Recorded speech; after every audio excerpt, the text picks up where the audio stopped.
Hello, everyone. I'm here today with the composer Arthur Kampela, and we're going to have a talk about his piece Antropofagia and about his music in general.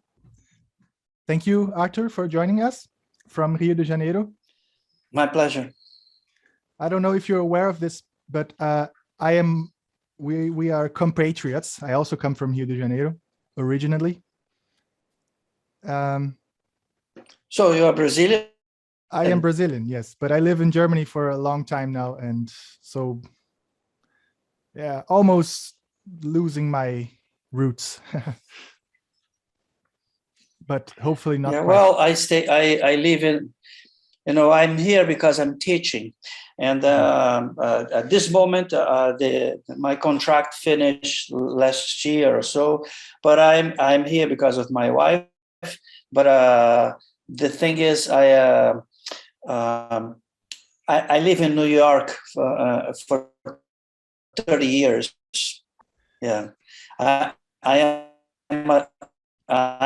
a tree whose roots walks. Yes, that is good, and that it's actually perfect for the theme of Antropofagia.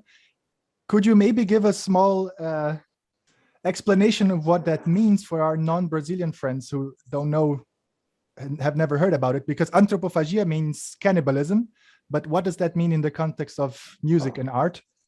It means that it was, you already know the etymology of the word, which means cannibalism, but this cannibalism is not a cannibalism that just cannibalism that eats the remains of the other. Generally the Indians in Brazil, when the first colonizers came, Portuguese and from Holland, from France, and they eat them, and that was a way for them to have some type, to impart some mythical idea of who the person was, to incorporate that person somehow in their cultural background. So Antropofagia here was a movement that happened in 1922 by what was called modernists, Brazilian modernists. And they were a bunch of people that were mostly based in São Paulo. They were Mário de Andrade, is that one name, Oswald de Andrade, a very unusual poet, playwright, etc. Villa-Lobos, the composer Villa-Lobos, was part of it somehow. And we have other people like Menotti del Picchia, poet. You have several people which is a painter. You have some other people, and even we have a bunch of people around this movement. What it consisted basically was that they wanted to stop with the influence of European culture in Brazil. They wanted to re-inaugurate. They wanted to create a new beginning, cultural new beginning, and for that they came up with this idea of antropofagia, which consisted in swallowing all the culture that was that was like culture that come from the colonial period of Brazil, that was Portuguese and European and French and from Holland, and they want to swallow that up and vomit it back in a very literal way. They say that, and vomit it back with a new, like a reification, like with a new, as they say today, signification. No, resignifying the idea of culture, but from the parameters of Brazilian perspective. So this anthropophagic movement that I'm based is the way for you to consider things from scratch. So in my work, for example, that we're going to get into that, I make the musicians right in the beginning. I'm not going to go too much about that, but for you to understand, I make the musicians from the beginning of the work to their instrument. So this deconstruction of what is a musician and what is the idea of the malleability of musicianship precedes the professional entity that is the musician itself, the cultural entity that the musician itself. So in order for them to arrive in their instrument, they have to arrive there with this instrument being an object that they find in the midst of the enigma of who are they, what they are doing between things. So the proposition of the insight of anthropophagia, in one of the insights, not the main insight, but one of the insights is to create this malleability of the musicianship as a timbristic instrument that predates the very construction of the work.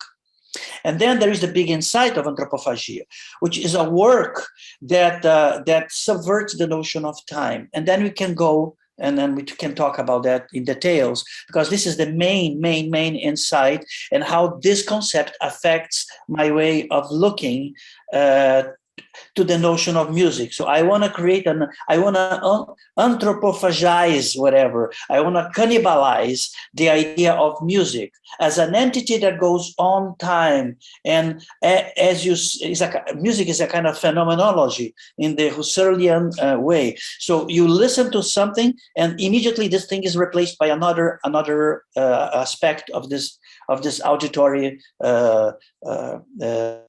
this auditory engraving.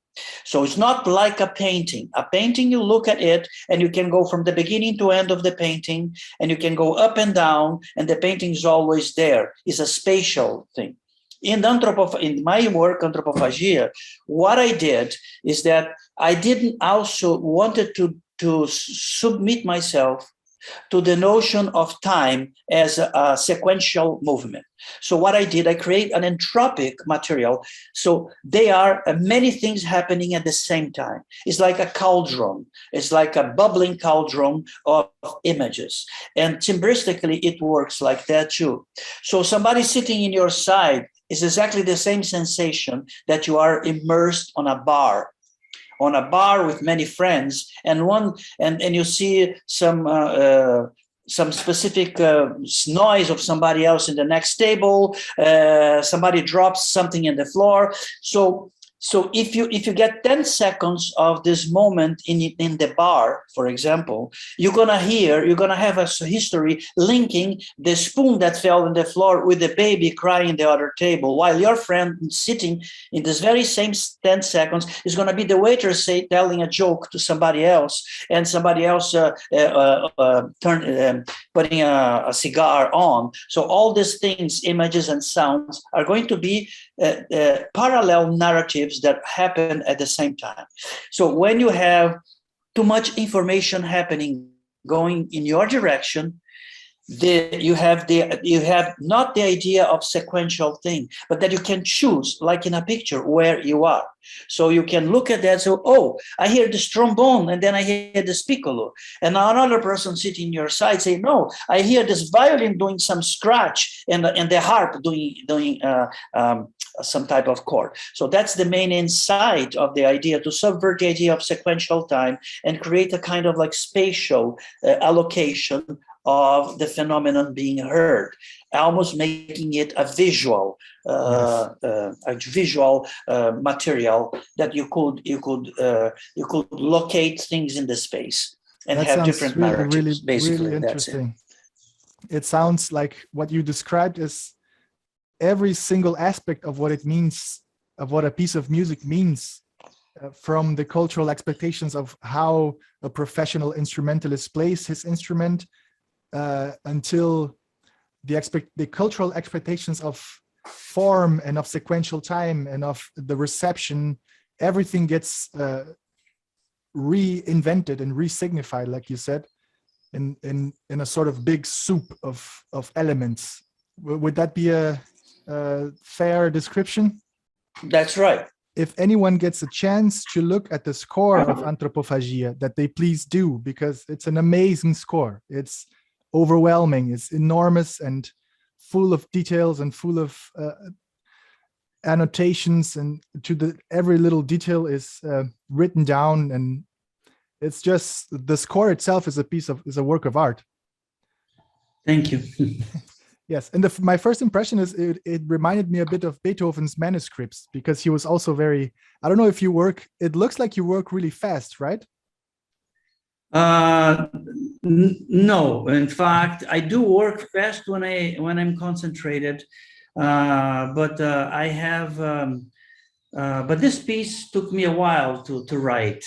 It used to have a paper, very, very large paper, green, the color green.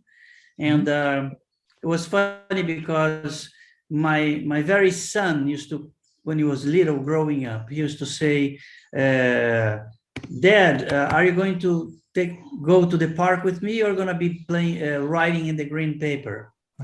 So the green paper was the metaphor for what are you going, okay, so let's do to the green park instead of the green paper.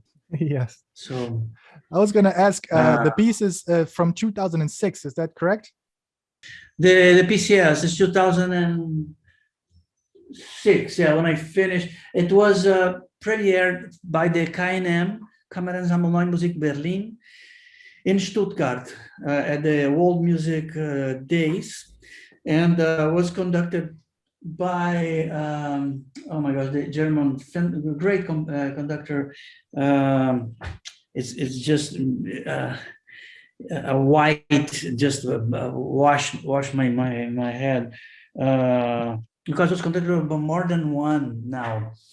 Anyway, one in Ultraschall Festival. But anyway, it was beautifully, it's in the web. With the old camera, I managed to record that performance. And I will remember eventually the name. Yes. I was going to ask, now that the piece is so old, like 14, 16 years old, how has its life been? I mean, yes, more, a little more. I think it started a little before, when I got ready. I took like almost 4 years to do the piece, 3 and something. Okay, wow. So it started way before. But yes, somehow I finished the piece way before, not in 2006. I just fixed the performance for 2006, and I put that I completed more or less 2006. But the piece was being done and kind of finished by 2005 or something like that. It's a very complicated story with the piece. As you said, is a big design to do each page of the piece. Yes. And but what are you saying before? I was meant to ask, when you were writing and conceiving the piece, you probably had some sort of expectations or imagination in your head about what it was going to be like and how it was going to be received. And now that the piece is so old and has sort of a life of its own, and it's somewhat known in the world of new music, I was thinking, how has its life been, the life of the piece? Has it exceeded your expectations, or has it surprised you in any way, or has it been a disappointment? I don't know. No, in terms of the creative side of it, I'm very proud of it. Because what happens with my works in general is that the work has to be able to reflect always itself. The work is like a diamond. A diamond never gets old, for example. I'm not comparing my work as to be a brilliant thing or not a brilliant thing. I'm talking about an object, like this cup. No, the cup refers to itself. All its forms are reflecting itself. The cup is not talking about a dog. It's not talking about an external object. I'm being very objective. I'm not being Heideggerian or anything like that, because everything is connected, blah, blah, blah. That's not the point. The point is that this is an object, and the object is what it is. So it has a beginning and an end. And then this is the philosophical approach of my pieces. The piece has to be self-reflective. So this self-referential, I would say. Because of that, I was very radical in Antropofagia. The idea of radicalism, it's something that it somehow is abandoning the realm of art because I don't know if you agree with that, or if people agree with that, because this is my particular vision. I think that art nowadays, it's something that wants, there is an effort, there is a percentual in art that wants to conform and not put the things in question. Even if, when you put the things in question, even if when you have this intention, you want to have this other side that is like, you want to you want to be agreeable. You want to somehow people to like it. This idea of liking it, that is like spread out in the whole social media thing. I like it, I like it, I like it, I like it, I like it. It's something that is counterproducent for the idea of art. Art should be always like a poet here, Drummond, said, always I want to be gauche in life, to be gauche in life. It's not that you want to be against people. To be gauche in life is to be slanted, is to offer people a perspective that wasn't offered before. And this is upsetting the way things are placed in the world. Because what is happening here is that the big objectives of people are money, celebrity, being famous, being beautiful, being whatever, and that's not life.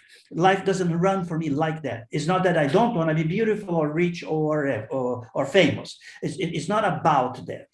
But when I do a work of art, when I do Antropofagia, what I want is that my imagination is not trapped in the way I expect it to be seen by another person.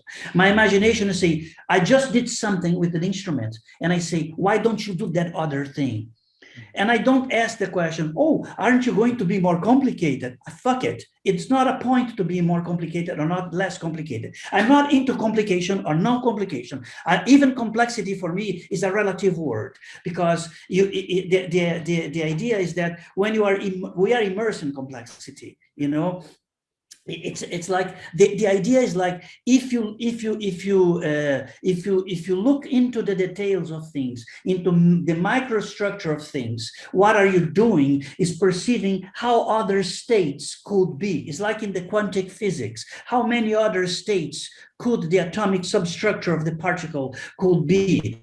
How many, you know, then you can have hypotheses of like the muons, the pervading multiverse, blah, blah, blah, blah, blah. But if you don't look into the details, and what is look into the details? Looking into the details is also compromise yourself with the fact that you are spending time looking into the details that for many people is superfluous. I cannot do that. I don't have time to do that. But the artists have to have time to do that. I like to look into the details because ultimately craft that it emerges is a craft that emerges from that work of you working and discovering things. It's not that your craft is amazing. I'm not talking about that. I'm talking about just craft, just carving things. I can be a piece of shit. That's not the point. The point is carving things and waiting and wasting your time carving things is an act of love. Donation is the donation, because what the human being has to do in this earth with robots, AIs, or deep learning, or whatever the shit it is to ask, what do I do between things? What is it? Look at this, every time you look at the sky, you inaugurate the cosmos. See, our micro perspective is also a way of tuning in to the quantity of things are all within yourself. So looking for the details are a way for you to be engaged in your very adventure. Now, what do I gain from that? How brilliant I am, how genius, blah blah blah. I don't think about this.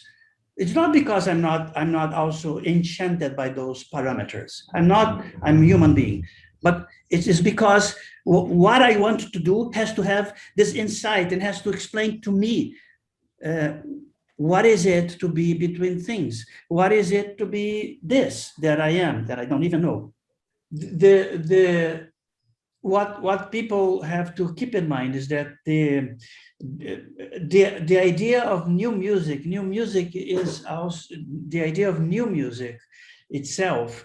It's something that does not have a label, because people say, oh, what is this that you do? Contemporary music, new music. No, no, no, no. Label is the following: pop music, jazz. Why? Because you are within a certain constraint, a formatted constraint. Not that what you do is bad or idiotic. No, no, no, no. You see, in Brazil, you have great singers. You have Caetano Veloso, you have Chico Buarque. Those for me are people, brilliant people. And Tom Jobim, for me, those people are Pixinguinha, Hermeto Pascoal. Those are fountains of inspiration. But they work within a certain format because they are obliged to somehow sell that type of material to the immediate acceptance and understanding of people. Our business is not that. Our business is like here in Brazil, there is a very clown that presented a program, a television program, that used to use as a motto this: I'm not here to clear things, I'm here to confuse it. It was Chacrinha. Chacrinha used to say, I'm not here to clear things out. I'm here to confuse everything. So I like this. And new music is not something that has a label, new music. This is a stupidity. New music is an open form. The very essence of new music is to be open. In other words, if I want to compose a music that is, I'm going to tell you right now, okay, I'm going to compose a music this second. My music is this and this. So you cannot frame that in any label. You cannot say, oh, this is a visual representation. This is a true object. This is whatever the fuck I want it is to be. And I have no connection with anything commercial. Oh, you should have done, oh, Arthur, you should have done this to be more acceptable, because both of them are vertical and people understand what this vertical is. I don't give a fuck. That's not the point. The point is that if I started to spit in the street and say, that's my next piece, that's my next piece. But how can that be really a next important piece? That's urgent. I think you should say that to every single composition student today, because what I see the whole time, it's many times people want to put new music in a sort of box, so it becomes a genre and not a thing that is open. Because don't forget, we are all inserted in the market and the monopolistic market choices, and people want to belong. They want to belong to a certain group of people. Oh, I love your music. Oh, it's great, your music. That's not about that. It's not that. I'm not talking about that you are not open to the other's possibility, to the other music, to the other imagination. Doesn't matter what age is the guy. Doesn't matter if he's very old, doesn't matter if she's very young, doesn't matter. That's not the point. The point is that you want to belong to a market, because if this group of people who belongs together, they emphasize each other, so it's gonna generate some market interest. So it's like subreptitiously, it's going to generate this market interest will make for them to become, these are the crazy people, that group of people who likes new music. And so let's do something with that. Let's put in the market. Let's make it them to be the next soundtrack for a movie. And all of them wants to be an Oscar winner and have it's not ending up in LA with a fucking swimming pool. That's not the idea. Stop with that. It's not becoming the famous guy. Oh, I want to be the next Ligeti, the next Beethoven, the next Stockhausen. Who is the idiot who is thinking about that? There is no next in new music. There is not the son of Superman. Stop with that fuck. That is a European cultural bullshit. Yes. You understand? So this is important for people to know, because you are here and you are in the fire, you're going to get fucking burned. And that's fucking it. Sorry to be so blunt, but it's awesome. Because Drummond said, "It's all my life that I threw it in the floor." I'm not playing writing poetry. It's all my life I threw it. All the time I lost it. Mm-hmm. There is no coming back. Nobody's going to say, "Hey, I give you $3 million for you, and you want to recuperate 2 years of your life." It's not going to happen. So we are doing that because there is no other explanation for certain things, and those are the explanations you can possibly do and be. That's the way you can be. That's basically that's it. It's an intellectual search, the same as somebody who works with the quantum physics. I work with the quantum music, for example. That's a really good description. Exactly, because this is the way I suddenly captured myself in the mystery of being. You know, I didn't say, oh, I'm going to be this. I'm going to be an engineer. I'm going to be an architect. And I have a tie that looks all pink with a little. I don't say that. I cannot say that. When I stand up from this talk with you, what I'm going to do, I do not know. I don't even know if I'm going to die after that. So I don't know. So I hope not. I'm fine, but I hope, you know, but we don't know. One meets in the art world and in the music world many, especially younger people, but not only, who are, it seems, only interested in the role of the artist and the role of the new music composer. And if you try to choose to think about, like you said, quantum music, what sort of possibilities, what sort of potential in the future are you trying to pursue? And sometimes I notice that it's just absent. The person is only interested in the role. So that's a thing it's really important for artists to keep in mind. So thank you for mentioning in that. Right. I mean, it's not that I am a purebred or a pure or an angel or something like that. I am not. Nobody is, you know. And it's not about that I am outside of the enchantments of this grounded earth, you know. But it's just because.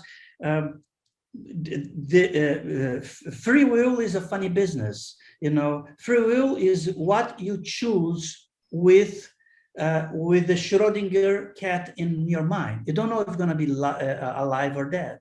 You choose with it already there.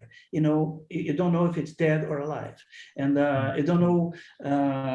So it's a funny thing. So you're chosen by the circumstances somehow, and somehow, you know, sometimes you endure, sometimes you don't, sometimes you change, you go to another thing, do other things, you know.